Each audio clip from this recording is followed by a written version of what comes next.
মতান্তর থেকে 260 বছর পরে হলো নতুন করে এই দেশের মানুষ আবার জাগবে, আবার প্রতিবাদ করবে। যদি মনে করে থাকেন পুলিশের গাড়ি দিয়ে, ভেহিকেল দিয়ে, কানুন দিয়ে, র্যাবের গুম খুনের ইতিহাস জমা করে, বিডিআর দিয়ে, সেনাবাহিনী দিয়ে বাংলাদেশের 20 কোটি মানুষের স্বাধীনতার সম্ভাবনা আকাঙ্ক্ষাকে হত্যা করবেন, বোকার স্বর্গে বাস করছেন, বাংলাদেশের মানুষকে চেনেন নাই।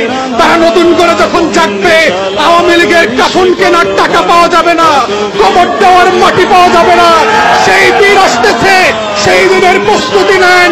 ফেরাউনদের লাশ কোন নদী থেকে ডুবুরিকে দিয়ে উঠানো হয় নাই, এই ফেরাউনদের লাশও বাংলাদেশের মানুষ ডুবুরি দিয়ে উঠাবে না, কোন হুজুর জানাজা পড়বে না, কোন কবর এই লাশ নেবে না। সেই দিনের অপেক্ষায় বাংলাদেশের 20 কোটি মানুষ। আমরা বারবার বলছি, আইয়ুব খান রাজতন্ত্র আমরা মানি নাই, ইয়াহিয়া খানের রাজতন্ত্র আমরা মানি নাই, শেখ পরিবারের রাজতন্ত্র মানি না, মানছি না এবং মানব না।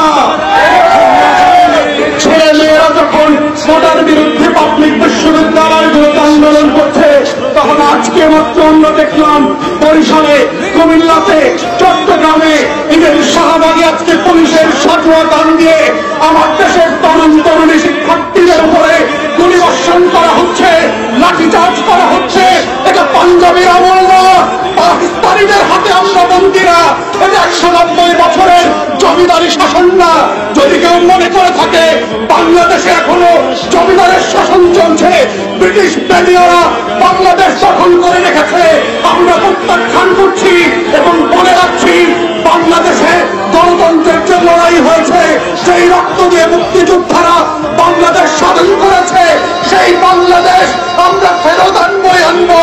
কোটা থাকবে না, ইদার শেখ পরিবার, হাসিনা থাকবে, না হয় বাংলাদেশের 20 কোটি মানুষ থাকবে।